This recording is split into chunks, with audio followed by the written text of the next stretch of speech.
At the far edge of space, beyond busy trade routes and shining human worlds, there drifted an old and broken space station that no one cared about anymore, a place so forgotten that even star maps marked it as dead. And this was exactly why Elias Vorn came there, because he was tired of being remembered and even more tired of remembering himself. A veteran mechanic of humanity's greatest war who had survived battles that killed braver and better people than him, and now carried those deaths like heavy chains around his heart as he guided his small,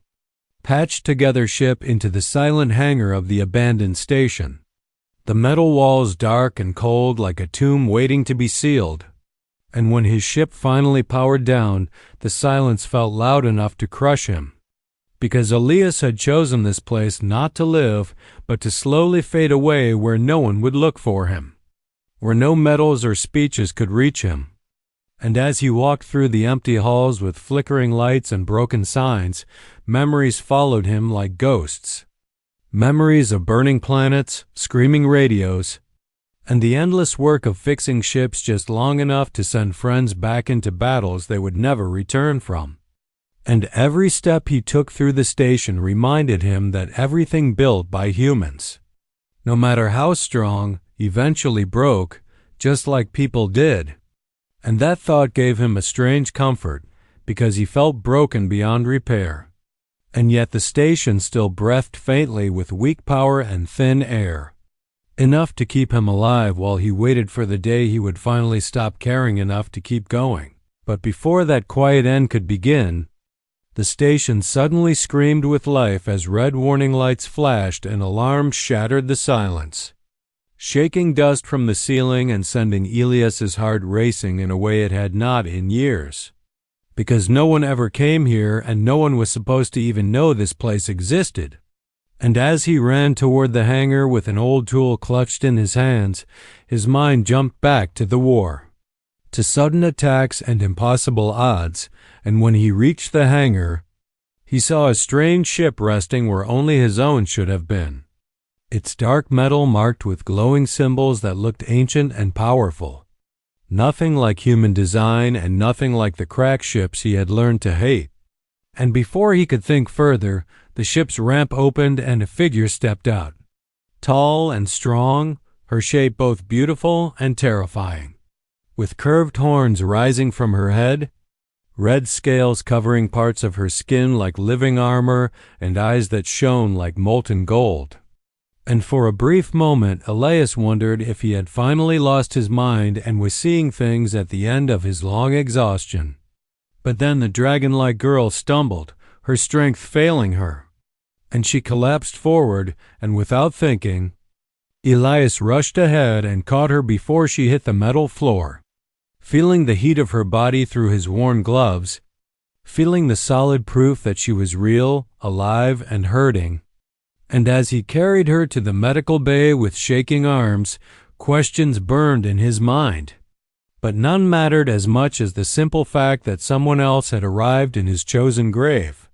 And when she briefly opened her eyes and warned him that enemies were coming and that they destroyed worlds, Elias felt a cold knot form in his chest because those words matched the nightmares he had lived through. And when the station alarms changed tone again to announce multiple warp signatures, his worst fears became real as sensors showed dozens of alien ships tearing into existence around the station, their sharp and cruel shapes unmistakable even after years away from the front lines. Because the Crack's dominion had returned, the same enemy that had nearly erased humanity from the stars. And as Elias stood alone in the flickering light of the station with a wounded dragon girl behind him and an enemy fleet outside, he realized with bitter clarity that the universe had not come to let him die in peace, and that even at the edge of everything, war still followed humans, testing them again and again to see if they would stand or finally break. And as the first enemy shot struck the station's shields and the metal walls groaned under the force, Elias felt something stir inside him that he thought had died long ago, not hope or courage, but a stubborn refusal to let the enemy decide the end of his story. because if this forgotten station was truly where his life would end, then it would not be as a man who waited for death, but as a human who stood his ground one last time, ready to face the darkness head on, even if it meant burning with it. Elias worked quickly, dragging Keleth, the dragon girl, into the station's medical bay, her scales warm under his hands and her breathing shallow but steady. And as he patched her wounds and rerouted the weak power systems to sustain her, he realized she was no ordinary being, that her strength and energy were far beyond human limits. And when she finally opened her eyes, they burned with a golden fire, sharp and alert, yet full of fear and pain. And she introduced herself as Keleth of the Ash Clans, a race hunted by the Cracks, the same cruel enemies that had scarred Elias's past and taken everything he loved. And he felt a strange mix of anger and recognition because he understood all too well what it meant to be hunted, to survive when everyone else had fallen. And as she recovered, she warned him that the Cracks were not far behind, that their fleet would arrive soon to capture her and destroy the station. And for the first time in months, Elias felt his pulse quicken not from despair, but from the raw clarity of danger, knowing that the station he had chosen as a grave was about to become a battlefield. And he moved fast, ignoring the fear that had settled in his chest for so long, using every trick he had learned as a war mechanic to bring the station to life again, opening old weapon bays, recalibrating power to shield generators, and readying defense turrets that had not fired in years, because humans, as he had learned in war, could survive even when the odds were impossible. And he realized that Keleth, though powerful, needed guidance, strategy, and the stubborn ingenuity only humans possessed. So he taught her how to move through corridors safely, how to time her attacks with the station's defenses, and how to trust him even when panic threatened to overtake her. And as the first of the crack ships arrived, their dark silhouettes slicing across the black of space like jagged knives, he felt a surge of determination he had thought long dead, because the moment demanded it, and humanity had never been the type to surrender, even in places where they had no allies and no hope. And together, Elias and Keleth worked like a single force, humans and dragon combining brains and power, the station's guns opening fire as the first plasma blast struck the shields, shaking the walls and throwing sparks across the floors. And Elias shouted orders to the old autopilot drones he had repaired, turning them into guided missiles that tore through the enemy hulls, while Keleth moved through corridors, her claws glowing with fire, slashing through boarding pods before they could reach the heart of the station, her strength terrifying and beautiful all at once. And as more crack soldiers attempted to breach the airlocks, Elias used gravity traps, emergency pulse cannons, and even debris to slow them down, improvising weapons from the station's broken tools, turning every scrap into a deadly trap, because humans were masters of using what others saw as useless to survive against impossible odds. And in the narrow hallways, the two fought side by side, with Elias taking blows to his shoulder and arms while Keleth burned enemies to ash, their teamwork raw, instinctive, and desperate. And as they reached the heart of the station, where the core hummed with barely contained power, Elias realized the only way to end the attack would be to overload the entire system, a decision that could destroy the station and kill them both. But the cracks were relentless, boarding in waves, their cruel faces twisted behind armor, and their weapons cut through metal and hope alike. And as Keleth looked at him with wide eyes, asking if he truly would sacrifice himself, Elias only nodded, because that was what humans did when survival demanded it, when the lives of others outweighed their own,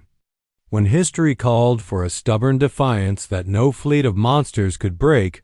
And Keleth, understanding this, stepped forward, wings spreading fully, fire glowing across her scales as if she became a living weapon. And in that moment, Elias knew they had become more than allies. They had become a single force, a combination of human ingenuity and alien power, prepared to face overwhelming odds together. And outside the station, the Crack's fleet pressed closer, their massive ships blocking the stars and sending waves of energy that shook the hull.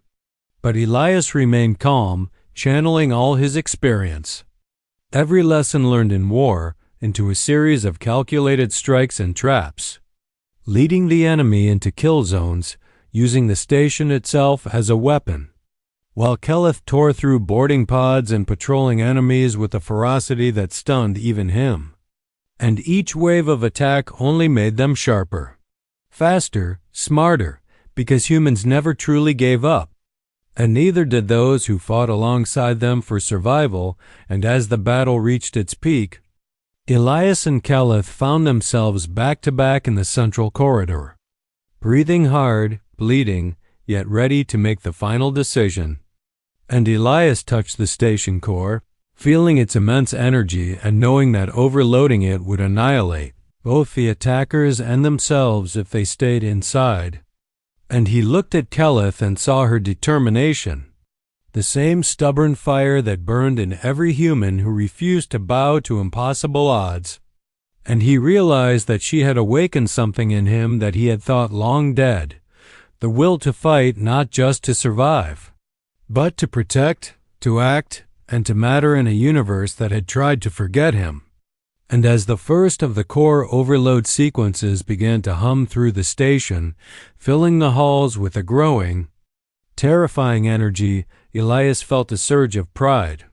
not in himself, but in humanity, in the way that even broken, forgotten, and outnumbered people could stand against something monstrous and still refuse to die quietly. And as he glanced at Keleth, flames flickering in her claws, eyes burning gold, he knew that this was more than survival. It was a lesson that the universe could not take away, a proof that humans and those willing to fight beside them could turn hopeless places into arenas of defiance. And together, they prepared to face the coming wave of destruction, knowing that one way or another, the story of the station, the battle,